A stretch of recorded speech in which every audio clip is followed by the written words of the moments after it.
内にある風変わりな喫茶店、格ゲー喫茶ハメジュン。ここは格闘ゲームを愛する人たちのたまり場。いやー、夏だね。いやでもそろそろおじリーグが近づいてきましたよ、じゅんさん。大会前の俺の気持ちわかる？いや全然わかんないです。プライベートで遊びに行ったホテルのロビーに名探偵コナンがいたのと同じ。ああ、もう絶望このしか中でない。誰か死ぬんだって感じ。あ、いらっしゃい。いらっしゃいませ。鉄拳セブンで活躍中のお二人じゃないですか。本日よろしくお願いします。こんにちは。1人目のお客様は初めてのご来店となる G 選手。昨年12月に開催されたマスターカップトライオンライン2020で優勝。ボブ使いとして有名なプロゲーマーです。2人目のお客様も初めてのご来店となるペコス選手。エボ2015で5位入賞するなど国内外の大会で活躍を続ける強豪プレイヤーです。まずはその出会いについてですね、伺いたいと思います。僕とペコス選手って実は千葉のプレイヤーなんですよ。はい。で東京大阪といろいろ鉄拳強い人たちいっぱいいたんですけれども、千葉だったらペコスかなというぐらい、うちらの中ではペコス選手って名前がすごい有名で、ペコスさんがボブのトッププレイヤーだったんですよ。だからその同じ千葉同士でもありボブのトッププレイヤーでもありってことで、本当にこういう風に使えたらなって当時は思ってましたね。じゃあ意識せざるを得ないという。はいなるほど。こんなんじゃなくて、本当にイケてる眼鏡かけて白シャツにセカバンみたいなこれ別人じゃない？これ別人説ない？怖いなって思いながら、その印象がすごい今でも強いです。だからそもそもなんですけど G さんってゲーマーの方なんですよね。そうですね。格闘家の方ではないですよね。格闘ゲーマー。格闘ゲーマーですよね。格闘ゲーマーですね。やっぱり筋肉がその主張がものすごいんですけど、圧感じるな。リモートでも筋トレも相当やってるそうなんですけれども、どれぐらいの頻度とか。家に結構そのトレーニング用具みたいのを揃えて、なんかこの前も片方40キロのダンベルを配達してもらって、かなり配達員の方に苦労をかけたっていう。なるほどね。かわいそう。持ってこなきゃいけないからね。手伝いましたけど、だからそういうダンベルとかを使って家で週に大体3、4は必ずやるようにしてます。おじい選手、はい最近バルクスのアンバサダーに就任されたということで、これね、ゲーマー筋トレオタクからしたら相当熱いニュースなんですよ。本当に。どういうことですか？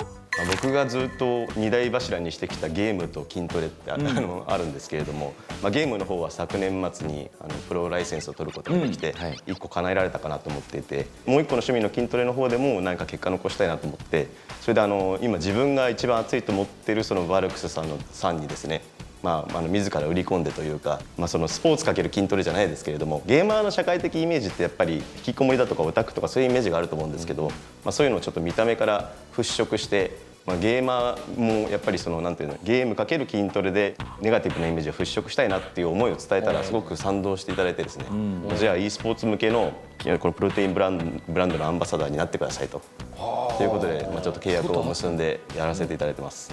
鉄拳に本格的にハマったのはいつ頃なんでしょうか？中学生ぐらいの頃に、ご存知かわからないですけど、鉄拳でリー・チャオランっていう、わかりますわかります。かっこいい銀髪のキャラがいるんですけれども、技の中にワンツーミストとかリアクロミストみたいな、なんかこう技を打ちながら移動するモーションのすごいかっこいい技があって、あれちょっとやりたいなと思って使い始めたのが鉄拳の始めたきっかけでした。じゃあかっこいいキャラクターがいるぞって言って。鉄拳4の頃、中学生高校生ぐらいの時ですね。なるほど。リー・チャオランから入って、見かけかっこよくいいから入ったんですよね。なんでボブに行くんですか？ボブってなんかね、その見た感じ違うじゃないですか。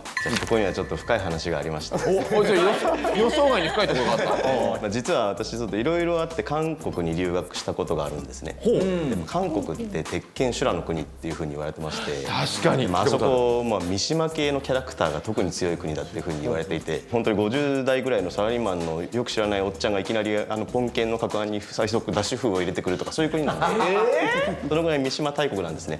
そこに留学した時にもちろん語学の留学だけじゃなくて鉄拳やるじゃないですか、ゲーマーなんで。それでもちょっとリー・チャオランだとこの国の三島の圧には耐えられないなってことで、当時最強と言われてたボブちょっと留学っていうことを言い訳にしてちょっとキャラを乗り換えてみようかなと。いやでもすごいですよね。面白い。そのケース初めて聞きましたよ。ペコスさんは鉄拳5が、アーケードで新しく出るっていう話を聞いて、鉄拳4をやって、でその5がその当時すごい新しかったカードシステム、そのプレイヤーネームとかキャラクターの段位とか戦績とか載せられるやつ、もうあれが楽しみで仕方なくて、でそれを目指してやって5で、めちゃくちゃハマったっていう感じで。ペコス選手は鉄拳以外でもね本当にいろんなゲームをやられているというふうに伺っておりますけれども、パーっていうと、バイオハザード、モンスターハンター、アマンガス、エーペックス、リーグオブレジェンド、ギルティギア、タタタタみたいな感じで。でもどれもある程度ゲームするには時間かかるやつじゃないですか。なんかそうです、時間1日足んないですね。全然足んないです。練習の時間っていうのを確保しなきゃいけないとか言って大変だったりするんじゃないですか。長年やっぱやってるとモチベーションの維持がすごい大変なので、その鉄拳は、曜日とか、ある程度日を決めて練習するようにして。ゲームの息抜きにゲームするわね。ハメ順で何回も聞いたフレーズだから。本当そうです。ここからは明日7月10日から開催されるトバンガリーグクロス鉄拳7シーズン4。4ですね。はい。前回は T2 リーグで戦ってきたお二人ですけれども、トーナメントとねリーグ戦全然違うと思うんですが、この辺りいかがだったでしょうか。年末にそのプロライセンスの大会で優勝することができて、それでT2 リーグに招待していただくという形で入ることになったんですけれども、自分の持ち味っていうのはそのキャラ対だとか人の人間対策っていうのをすごく詰めていくタイプだと思ってるので、ただその選手がいかに決まってるとはいえどもかなり出場選手が多かったので、それをその人数をカバーしきるというのがすごく困難だったっていうのが前回の印象ですね。リーグ戦の方が準備、しやすくはあるんですけど、その分大変というか。そうですね。僕自身結構その長期戦が苦手なので、個人的になんですけど、だからすごい1先とか2先の方が好きで、だからすごいその相手をこう長い目で見て対策するっていうのがめちゃくちゃやっぱ今でも難しいです。いやマスター、お二人の話聞いてたらやっぱね対戦してもらいたくなっちゃいましたよ。だよね。G 選手、ペコス選手、対戦お願いできますか。お願いします。やりましょう。やりましょう。日本選手制で対戦していただきます。 G 選手 VS ペコス選手。あとボブは非常に動けるデブということですね、スピードとパワー両方を使って戦える。小技は非常に強力、そして技のリーチもかなりあるです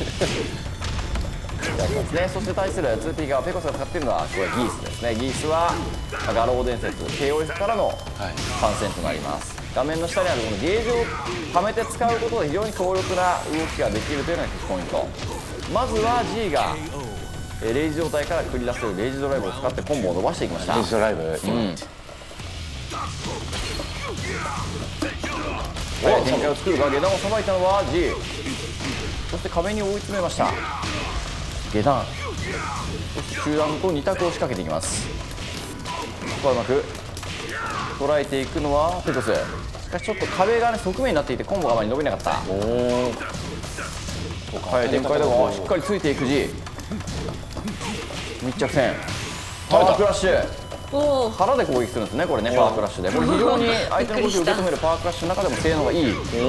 発生が早いのでガードされづらいという技になっている。下段残るが2発目切った肘からの倒れ込みつつの肘。2ラウンド選手、これで G が2ラウンド連取。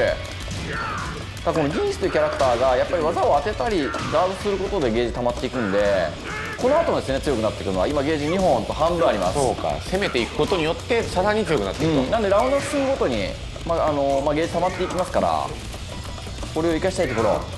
しかしどうだ、アッパーに対して右パンチまだ残っていますが、あとは削るだけというところまで来たペコス。しかもゲージは3本ジャブで倒しきる。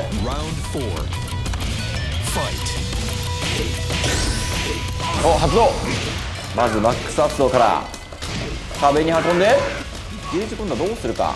ゲージは温存、ただもう半分以上のダメージこれがギースの火力です。ワンタッチですごいな。しかし位置を入れ替えつ壁つこれいいんじゃないですか角度。壁に追い詰めたのは G。 ここからこのボブは非常に強力だぞ。しかし割り込んだ有利を取って、しかしレイズドライブ返していく。こちら来たレイジングストーム。テコスのこのレイジングストームがですね、無敵技なので本来他のキャラであればボブのレイズドライブお尻で踏んづけてからの連携が割り込めない2択になってるんですが、3段目割り込んだみたいな。そこに対して無敵のレイジングストーム完璧な選択肢でした。うまいぞミートパンチ。フルラウンドまで来ました。ペコスのゲージは1本。しかし体力リードは G。 あと一発どうなる。ロー残っているぞ。きた中段。これどこにレイジ状態。このギースレイジングストームがデッドインレーブ。デッドインレーブ全キャラで最もダメージが出る逆転勝利を果たしたのはペコス。これ最近追加された、リディアというキャラクターとともに追加されたステージになっています。見れるかな。まずは G が先手を取りました。カウンターヒット。これ拾いはしませんでした。しかし十分のダメージか。下段いいからこの気に行くわ。下段がかなり決まっている。そうですよね、決まってますね。しかし本当に強力。おお横移動で避けている。しかし接近戦体力リードを取り返そうと G が攻め込んでいきます。しかし後方 Z カウンターヒット、これはかなりのダメージになります。会話に運んで壁コンボから置き攻めは中段。5枚ぐらい奪いました。そしてヒットをしっかり確認して壁やられを奪って倒しきることに成功。おっと残ってる。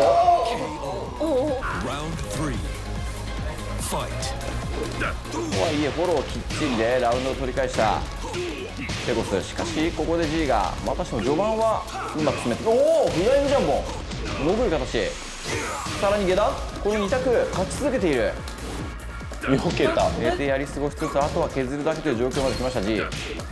ただここからね逆転できるのがギースの火力ですよ。怖いところです。ゲージも2本ありますしレイ状態です。早く倒してしまいたいがカウンターヒット。これは側面になっている。ただ追いついてきたぞ。決めた。中段。ただやはりペコスのゲージが溜まってきています。もうそろそろ満タンになるというところ。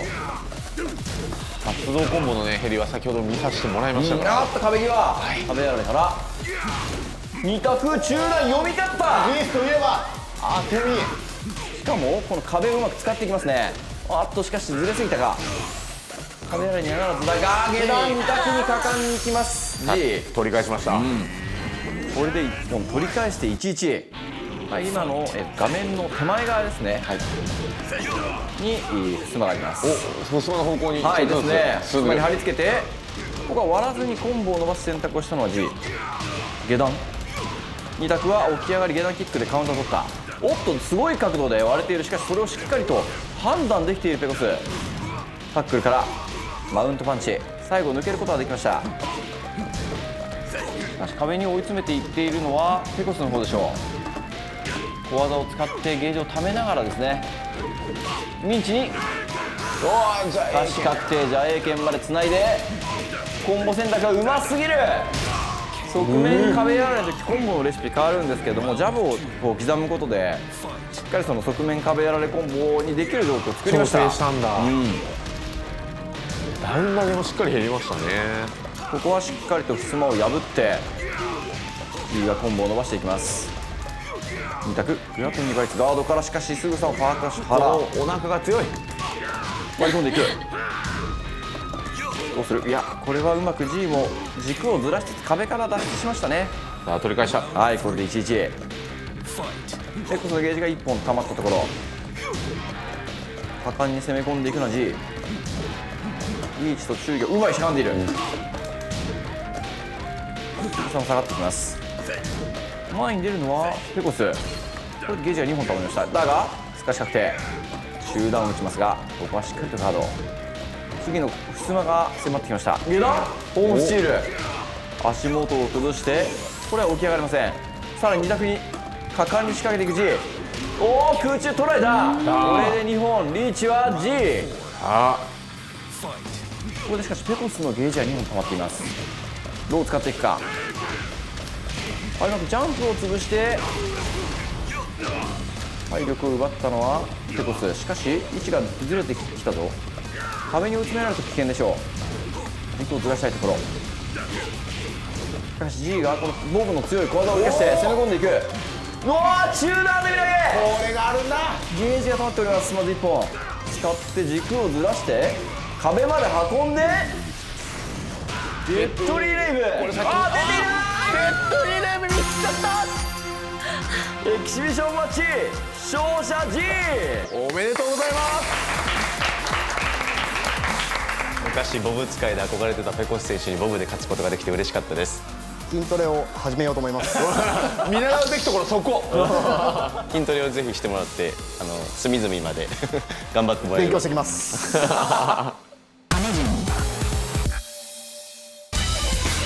初級者5日の格ゲー修行、格ゲーレッスン。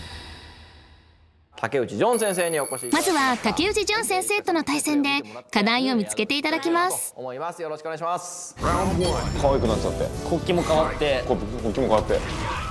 うわ、すっごい対戦がひどっ。暴れが。夜それ強え。スタンは気をつけて。シューラフィが刺さりまくっている。いつかは竹内ジョン先生の攻撃に苦戦し第1ラウンドを失います。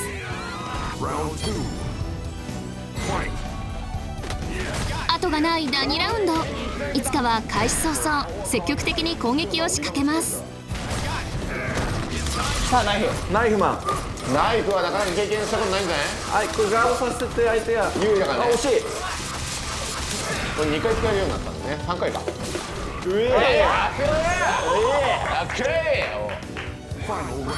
いい技いったな今。いよいよ最終ラウンド。いつか今まで学んだことを生かして初勝利なるか。これでもいけそうだぞ。惜しい。おいよ。からの。しっかりかかん。砂かけも大砂かけ野郎が。あーへえ。がっつりガード頼むよ。ちゃんしっかりとガードグラを潰して。あ、お、止めてる。はい。それいいよ。それいい。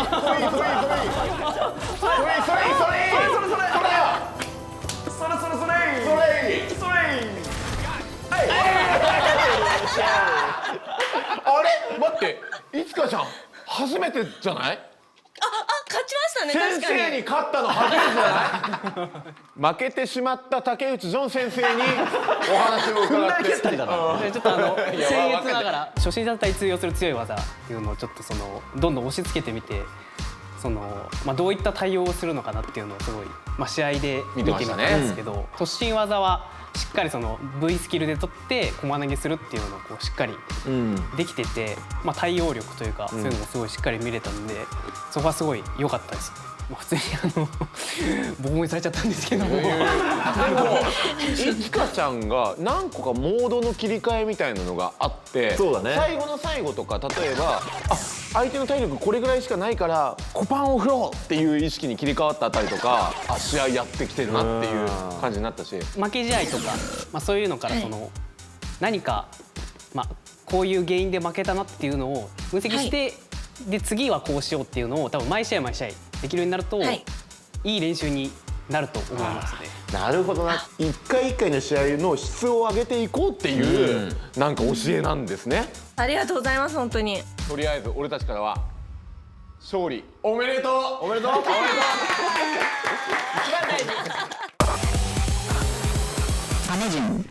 格ゲーマーユニットプロジェクト仮。今週は DJ を務める川野選手に密着。レバーレスコントローラーを巧みに操り、若手ながらそのレベルは国内トップクラスと称される。そんな川野選手が訪れたのは、はい、ちょっと今日は DJ の練習をするために機材見に来たんで、ちょっと早速中に入ってみたいと思います。ユニットでは DJ を担当。しかし全くの初心者であるため練習用の機材を探しに来た。全部かっけえっすね。いらっしゃいませ。あ、どうもこんにちは。どうもこんにちは。今日はよろしくお願いします。よろしくお願いします。よろしくお願いします。どうも。所狭しと並ぶ機材、どれがいいのか店員さんに相談することに。どんなイメージを持ってらっしゃいますか、 DJ をやる場合だと。どんなイメージ、なんか最近だとなんか、ノートパソコンしながらやってるイメージあります。なるほど。昔は割とこうアナログのレコードしかなかったんですけども、初心者の方でもそういうパソコンと一緒に、コントローラーを使ってすぐに今はもう DJ が始められるようになってますので。そうなんですね。はい。川野さんもすぐにDJ をすることができるようになると思いますので。やれちゃいますか。やれちゃいますね。やれちゃいますか。すぐできると思いますんで。エントリーモデルは3万円前後から。上位機種になるとできることが増えるようです。サイズが大きくなったりとかすると機能が増えたりとかして、いろいろこうライブ中にもこうアクションだったりとかを加えていくことができるように。確かにゲームもボタンがなんか多ければ多いほど難しいけど強くなるみたいな感じですね。ですのでもうそういった考えていただいた方がもういいかと思いますので。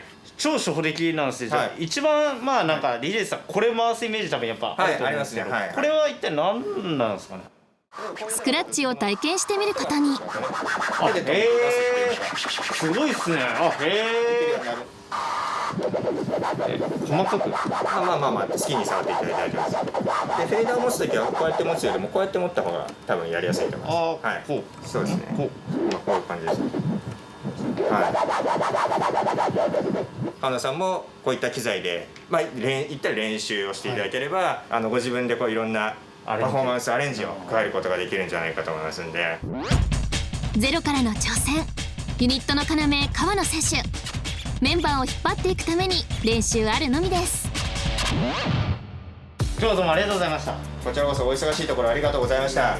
ちょっと結構ねお値段もやっぱするんで、企画してから検討しようかなと。そうですね。なんとか番組さんの方で予算を出していただいて、もちろんそこはできるだけ尽力させていただきます。一番高いやつを腕お願いしますよ、本当に。よろしくお願いします。ありがとうございました。